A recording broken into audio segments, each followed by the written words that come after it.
घरातील कटकटी, नकारात्मक ऊर्जा, आर्थिक संकटे यासाठी सोपे घरगुती उपाय. अखंड सुखप्राप्तीसाठी हे करा.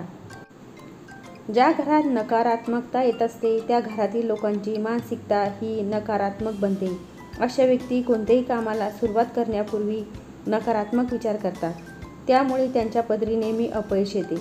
त्यांचा मानसिक तणाव वाढतो व त्यांना पुरेशी धनप्राप्ती होत नाही. पुढे जाण्याआधी तुम्हालाही लक्ष्मीदेवीची कृपा तुमच्यावर सदैव राहावी असे तुम्हाला वाटत असेल तर कमेंट बॉक्समध्ये जय लक्ष्मी माता नक्की लिहा. लक्ष्मी मातेचा आशीर्वाद सदैव तुमच्या पाठीशी राहो. व्हिडिओमध्ये दिलेली माहिती आवडल्यास हा व्हिडिओ जास्तीत जास्त शेअर करा आणि चॅनलला सबस्क्राईब करा. पुरातन परंपरांनी असे काही उपाय सांगितले आहे ज्यामुळे नकारात्मक विचार दूर होतात आणि घरातील सुख समृद्धी वाढते. जर तुमच्यासोबतही असं काही होत असेल, तुमच्या घरात नकारात्मक असेल, तुमच्या पदरी नेहमी अपयश येत असेल तर तुम्ही हे सोपे उपाय करा. 1. रोज सकाळी आपल्या घराबाहेर रांगोळी अवश्य काढावी. रांगोळीमध्ये घरातील सकारात्मकता वाढते. त्यामुळे देवी लक्ष्मी आणि इतर देवी देवता आपल्या घराकडे आकर्षित होतात. 2. दुसरा उपाय म्हणजे रोज सकाळी लवकर उठा. आंघोळ झाल्यानंतर तांब्याचा कलश पाण्याने भरा. त्यामध्ये तुळशीचे पाने टाका. त्यानंतर हे पवित्र पाणी घरातील मुख्यद्वार आणि सर्व खोल्यांमध्ये, सर्व कोपऱ्यांमध्ये शिंपडावे. त्यामुळे घरातील नकारात्मक ऊर्जा नष्ट होते. 3. तिसरा उपाय म्हणजे रोज सकाळी लवकर उठल्यानंतर तुळशीच्या रोपाला पाणी अर्पण करावे. हे करत असताना विष्णूचा कोणताही मंत्राचा जप करावा. ओम नमो भगवते वसुदेवाय नमः या मंत्राचा जप केला तरी चालतो. 4. चौथा उपाय घरातील मंदिरात रोज सकाळी तुपाचा दिवा लावा आणि कापूर जाळावा. कापूर जाळून देवाची आरती करावी. तुपाचा दिवा आणि कापुराच्या धुरामुळे घराची पवित्रता वाढते, वातावरण शुद्ध राहते. 5. घराच्या दिशांमध्ये कोपऱ्यात बंद मिठाचा डबा ठेवा. या डब्यातील मीठ काही काळाने खराब होईल किंवा ओली पडतील तेव्हा बदलावे. साधारण 3 ते 6 महिने. 6. नामस्मरण. घरात तुमच्या गुरूंचे, देवाचे, आराध्य देवतांची घरात नाम घेणे चालू ठेवा. 7. तुमच्या श्रद्धेनुसार असेल की देवी देवतांचे नाव घेणे चालू ठेवा. 8. दर 7 दिवसात एकदा घर मिठाचे हळदीचे पाण्याने पुसून घ्या. 9. आणि नेहमी कुलदेवी कुलदेवतांचे दर्शन वर्षातून एकदा तरी घ्या. 10. खूप गरज भासल्यास खूप ठिकाणी निशुल्क सल्ला मिळतो, तो घ्यावा. जसे की स्वामी समर्थ मठ, नारायणपूर. व्हिडिओ आवडल्यास लाईक, शेअर आणि सबस्क्राईब करा. 11. धन्यवाद. श्वास ध्यान. नेहमी दीर्घ श्वास घ्यायची सवय लावा. ताण कमी होतो आणि मन आणखीन प्रसन्न राहते. 12. त्रुटीने सुद्धा घर शुद्ध होते. 13. धूप, गुगळ तसेच कापूर यांनी वास्तू ऊर्जा संतुलित होण्यास मदत होते. 14. त्रुटीने बाथरूम, घर आणि परस टॉयलेट भागात ठेवून नकारात्मकता कमी करता येईल. फक्त काही दिवसांनी ती बदलत राहणे गरजेचे.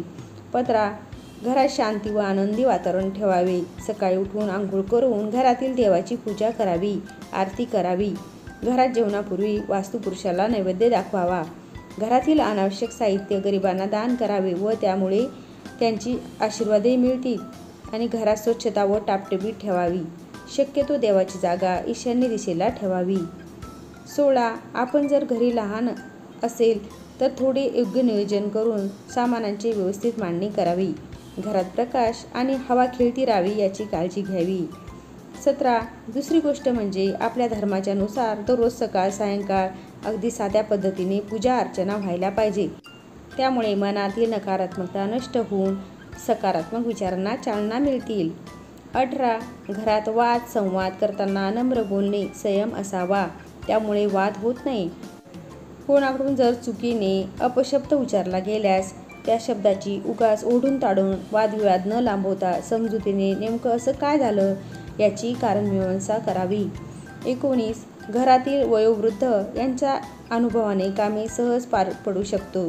त्यांना उगाच तुमच्या वेळी जमाना वेगळा होता असे काहीतरी बोलून कमी करून टाकू नये. कोणत्याही गोष्टीची किंमत ती दूर गेल्यावर समजते. त्यामुळे आहे तोपर्यंत त्याचे महत्त्व जाणून त्याचा फायदा करून घ्या. 20. नेहमी आपल्या घराच्या उत्तर किंवा पूर्व दिशेला मेणबत्ती पेटवून ठेवा. 21. जर तुम्ही आपल्या दरवाजाच्या समोर दिवे लावत असाल तर लक्षात घ्या की तो उजेड बाहेरच्या दिशेने असावा. चिंता दूर करण्यासाठी जेव्हा आपण काम करत असाल तेव्हा आपला चेहरा उत्तर किंवा पूर्व दिशेने ठेवा.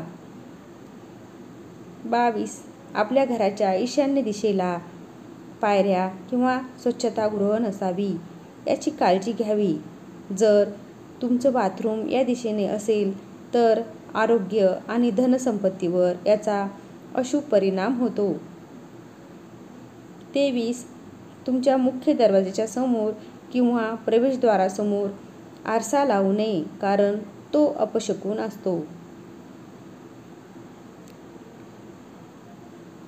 जय श्री स्वामी समर्थ. व्हिडिओ आवडल्यास लाईक, शेअर आणि चॅनलला सबस्क्राईब जरूर करा. पुन्हा भेटूया उद्याला पुन्हा एका नवीन व्हिडिओसह. धन्यवाद.